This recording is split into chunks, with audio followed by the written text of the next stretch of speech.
This is Duke University. Well, thank you very much, Ken, both for inviting me here and setting up the meeting and that excessively generous introduction. My job, as you probably realise, is not to provide answers, but to set out the challenges and the problems that you guys are going to provide answers to over this next couple of days. And so what I want to do is say a little bit about the background and then move to some of the issues. So most mental disorders are multifactorial. Most involve dimensional risk factors and operate themselves in a dimensional way. The heritability of mental disorders is very variable. It is substantial for all, but it's particularly high for autism, schizophrenia, and ADHD. Neurodevelopmental impairment in childhood is important for some disorders, again, autism, schizophrenia, and ADHD, but not for others, bipolar disorder, depression, and anxiety. And there is substantial co-occurrence among mental disorders. I deliberately use the term co-occurrence, not comorbidity, which is what is mainly described as in the literature, because that implies the co-occurrence among disorders that are fundamentally different. And that is actually an unwarranted assumption in most cases. Mendelian conditions appear to account for only a tiny minority of cases of any mental disorder. They do occur, but that's not mainly what we're talking about. Most identified susceptibility genes are pleiotropic. That's to say, they have multiple actions, and indeed the very term susceptibility genes is somewhat misleading in that it overlooks the fact that, of course, many genes are protective rather than susceptibility. Genetic effects are crucially dependent on gene expression, which is dependent on environmental influences, chance variation, and background genetic effects. So that there has been a tendency to focus on the gene without properly recognizing that actually every gene involves multiple DNA elements and that its effects only come about through gene expression. Most known genetic effects involve probabilistic risks associated with common allelic variations rather than major pathological mutations. And all known non-genetic influences involve major heterogeneity in effects. The drawer keeps closing. Now, we need to turn also to some of the complexities so that some genetic effects operate within disorders. The COMT effects on antisocial behavior within ADHD provide the best example of that kind. We don't know how common that is, but the general history in medicine and in science generally is once a mechanism is found for one thing, it is usual to find that it applies to others. Some genetic effects concern dimensions operating within the general population and not just in those with the disorder. So the imaging findings dealing with G times E, of which we have two of the leaders here on the panel on my right, illustrate this very well. So that there was a tendency in some of the press dealing with the first G by E findings from the Dunedin study to want to see this in terms of genes for depression, antisocial behavior, or whatever it may be. it was, I think, a striking and important innovation that those early studies were deliberately done on populations that did not have psychopathology, meaning that the dimensions found apply to all of us. They do not apply just to those with mental disorder, so that we've got to be thinking in a rather different sort of way about where the risk and protective effects come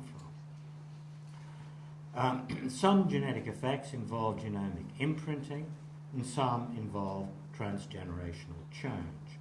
The trinucleotide expansion would be a good example of that. Now, we've also got to remember that genetic effects on mental disorders may operate via the neuroendocrine system or immunity mechanisms rather than via neurotransmitters. There's a sort of assumption to think that because, of course, the workings of the mind are based, has to be based, on the workings of the brain, that genetic effects must therefore apply to what is going on in the brain. Well, indeed they may, but on the other hand, the brain is part of a broader bodily system, and we can't assume that the important genetic features come through effects on neurotransmitters. That's an important possibility. It is by no means the only one. Now, let me say a little bit more about some of the implications of these background considerations. It is, I suggest, very unlikely that there will be a single mediating mechanism that applies across all disorders. It'd be neat and tidy if that turned out to be the case, but it's pretty implausible that that would be so. We need to remember that some genetic transmission is neither straightforwardly Mendelian nor polygenic, multifactorial. Fragile X, Huntington's disease would be two examples of that kind. Synergistic gene-gene interplay is likely to be operative in some instances, although the evidence in humans on that is so far really quite limited. Why is it limited? Well, because until one's got identified genes, there's no way of studying G by G interplay. I mention it though because it is likely that once our knowledge of genes and the way they operate is much greater, we will find more examples of that kind. And certainly already there is evidence suggesting that the effects of some genes is dependent on what is usually called background genes of one sort or another. Some genetic effects operate via quantitative trait loci, QTLs, rather than categorical differences. In the field of psychopathology, one's used to thinking in classificatory terms, DSM-4, ICD-10, or those who are wanting to move into a new arena, DSM-5 and ICD-11, which may or may not be better. But we, of course, need to remind ourselves that these are artificial categories. They are based on our understanding of where the evidence leads us at the moment, but the idea that these are representations of the truth in nature just doesn't hold up for a moment.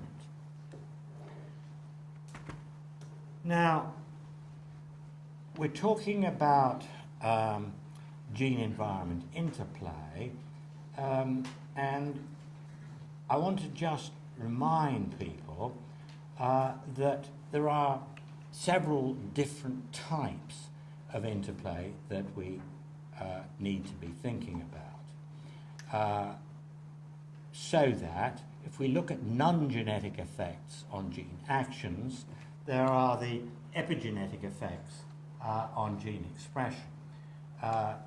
those are very much a flavour of the moment, and they are because it's a mechanism of great interest, and it becomes one way of possibly understanding how genes get under the skin, as is often been termed. That's to say, if there are environmental effects that go beyond the experience itself, there has to be some biology to account for that persistence. Could that be through epigenetic effects? Yes, it could, although I think it is true to say that the claims rather outstrip the evidence at the moment. So we have very good evidence from animal studies that there are epigenetic effects, but do they explain individual differences in people's response to environmental hazards? Well, not yet. Do they account for the fact that stress experiences may lead to sensitization or stealing? The evidence that there are stealing effects goes back over half a century, but we know almost nothing about how they operate. Could epigenetics tell us why it goes one way rather than another? Maybe. It remains a challenge. Non-genetic effects on copy number variations and chromosome anomalies.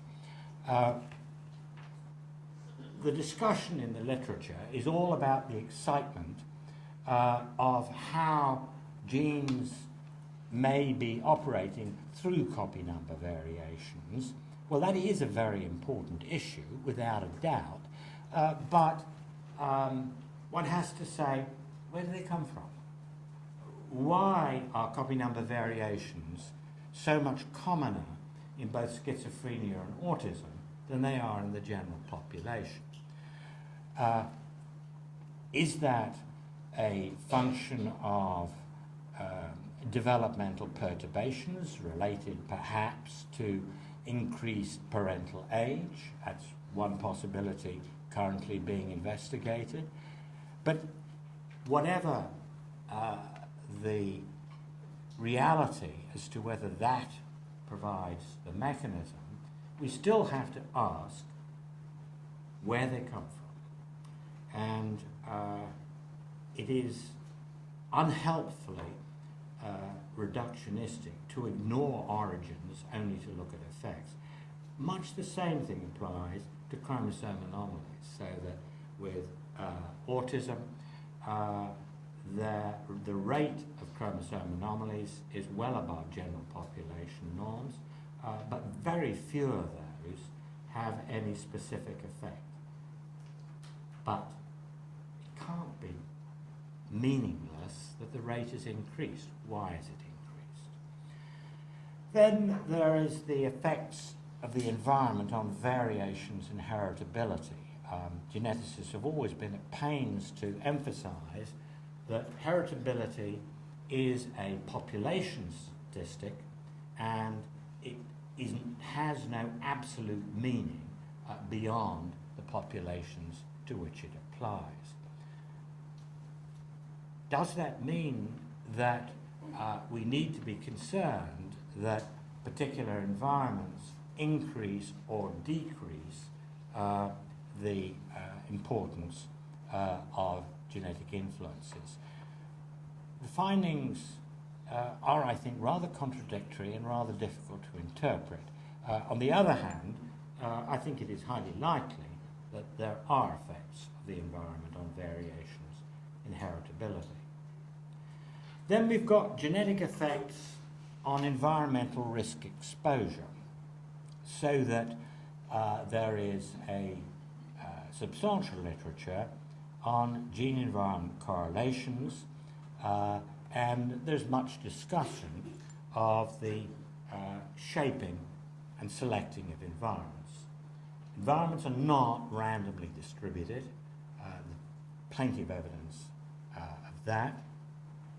Geneticists like to talk as if this is the genes influencing the shaping or selecting of environments, but I think it's not. It's the behaviour that is shaping and selecting the environment.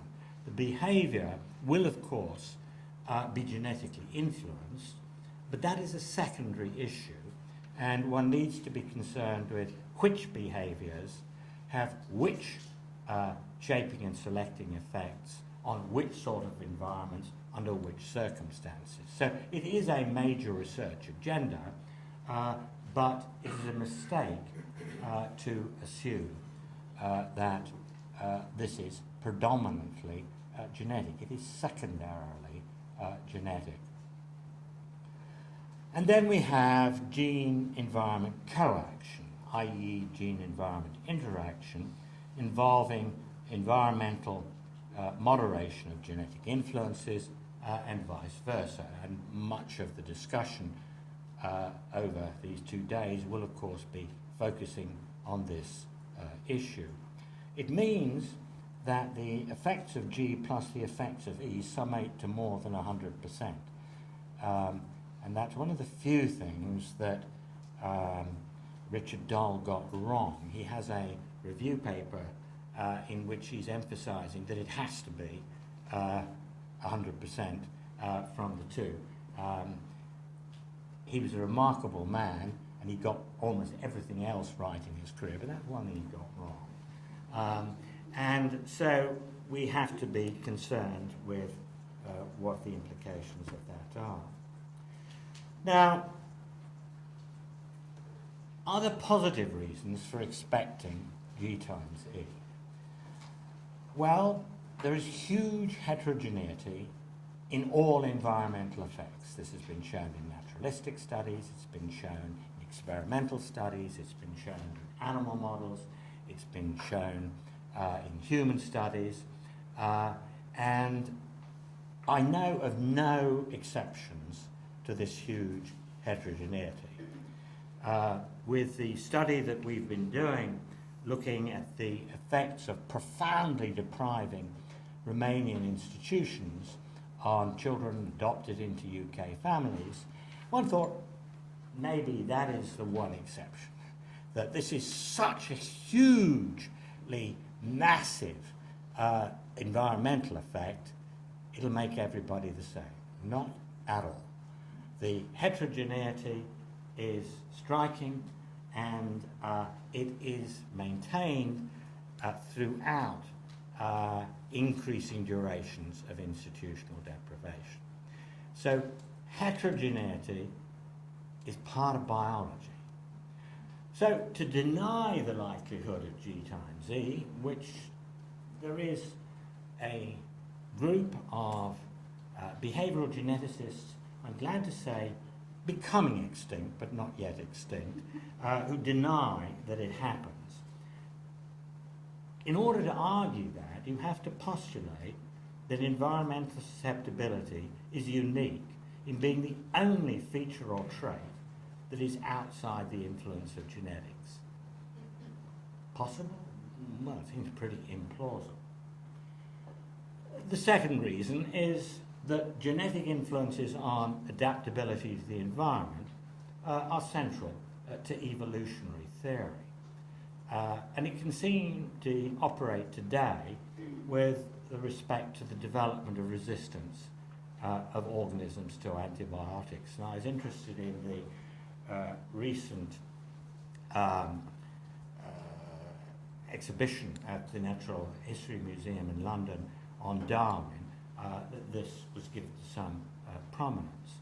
So, of course, evolutionary change takes many generations, but the thing about organisms is that they replicate very quickly.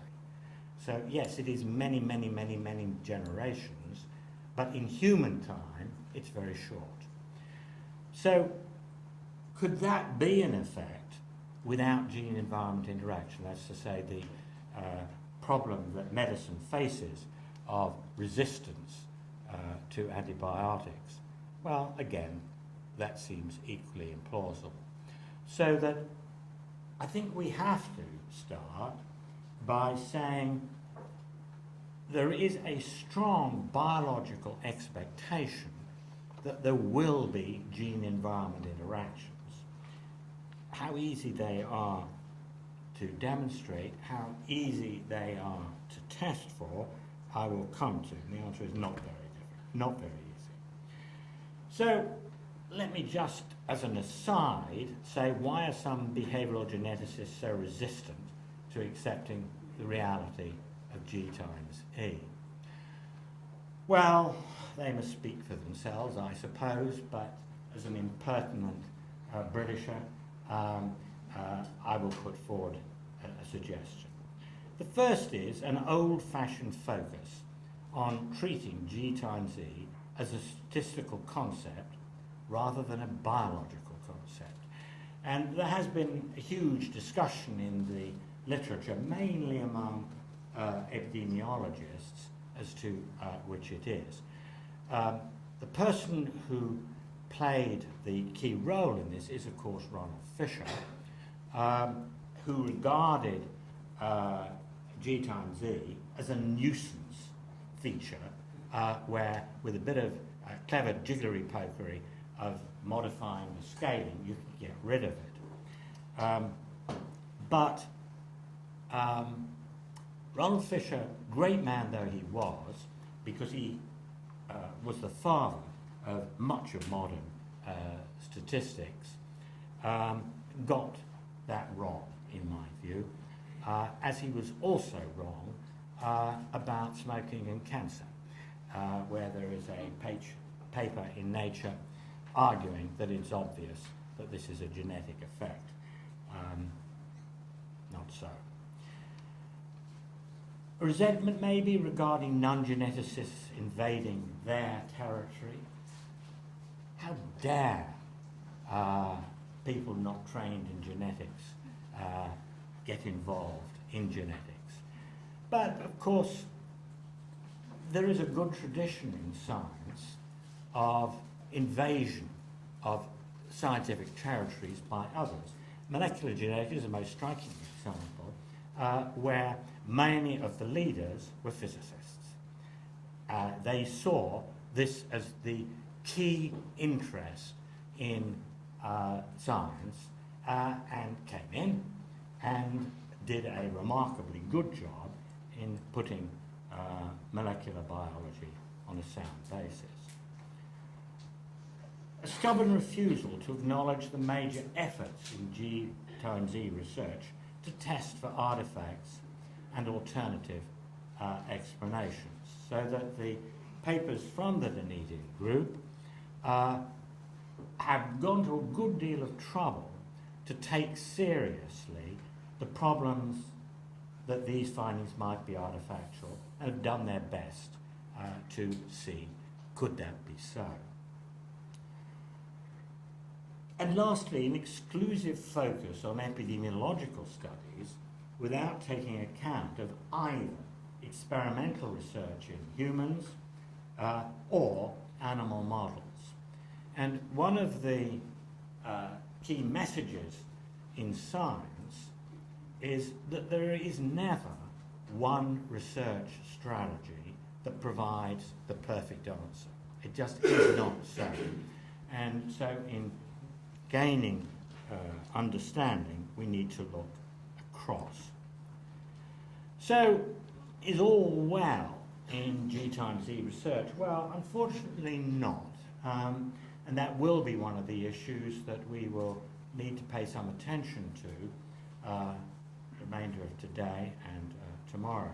Much such research is of poor quality and fails to deal adequately with crucial methodological hazards that many of you, I'm sure, will have been involved in refereeing papers where the claim is of demonstrating G times E in relation to this, that, or the other thing, but without really any of the necessary steps to see whether that is solid. Moreover, even with good G times E research, there are puzzling inconsistencies and non-replications. And it is essential they're treated seriously and investigated properly. There is a tendency sometimes to want to use a football score approach. 7 in favour, 3 against, the 7 wins. But that's never acceptable in science. One has to ask, why not? Is there an exception? Is it the quality? Is it the type of sampling? Is it the type of measures? Or it could, of course, just be chance. But the question has to be asked, and at least so far as I can see, there are some non-replications which is not easy to see quite why they have come up with different findings. So let me turn finally to some key dilemmas. So given that the heritability of all mental disorders is substantial, and there's good evidence on that from twin studies and adoptee studies, why the effects of all identified susceptibility genes so tiny? So Ken Kendler, as you know, has looked at this systematically and estimates that the odds ratios are rarely in excess of 1.3. So that accounts for a trivial proportion of the variance. Why? Does this mean that the twin studies are wrong? I don't think so. But there is a problem, as it were, that remains to be explained.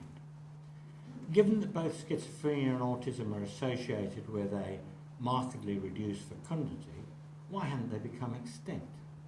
That animal studies indicate that where you have effects of that kind, you rapidly move to extinction. Hasn't happened. Why hasn't it happened?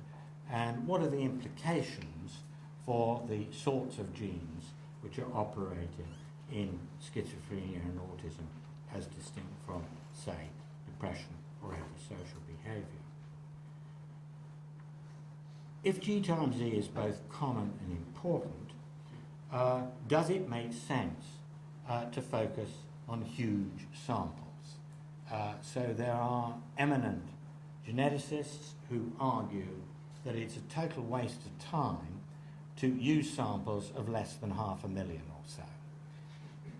Well, but the price you pay for that is that you're very unlikely to have sensitive discriminating measures of E. And if G times E is important, you can't just look for social class or something like that. You have to have something much more discriminating. Given that G times E may involve crossover effects, is it reasonable to have screening for G times E on the basis of a main G effect? That has been the usual assumption, and it is true that there are very few documented crossover effects, although there are leads pointing in that direction, and in relation to asthma, the work of Martinez provides a very good example where there is a crossover of a major kind. If the effects of individual genes are so tiny, what is the value of further gene hunting? Presumably it is the hope that they will coalesce to operate on a common biological pathway. If they didn't, it'd be really pretty useless.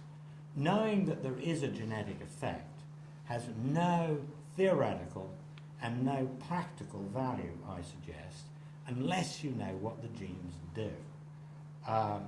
And so that if you are dealing with multiple genes, hundreds of genes, if they all operate in different ways, it'll be useless. So do they operate on a common biological pathway? What justification is there for that? Is it likely? And what is the evidence? And I don't know that we know much about that at the moment. It's been argued that a key payoff of identifying G times E is that it will help the identification of both genetic and environmental mediating causal pathways. And that the implication of G times E, implication, not certainty, is that they're operating on the same biological pathway. Otherwise, why would you get synergism between the two? What evidence is there that that is actually happening?